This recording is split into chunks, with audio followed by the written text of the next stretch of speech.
কলকাতা কাল গিয়েছিলাম জরুরি এক কাজে।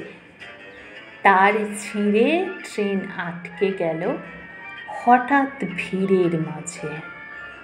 রাত 12টায় কানলা নেমে রওনা হলাম একা। জলার ধারে হঠাৎই এক ভূতের সঙ্গে দেখা।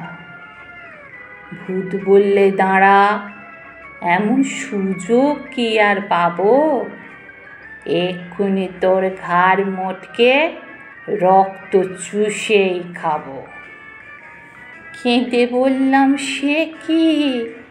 আমি থুরথুরে এক বুড়ো, আমার দেহের রক্ত শীতল, ঠান্ডা বরফ পুরো।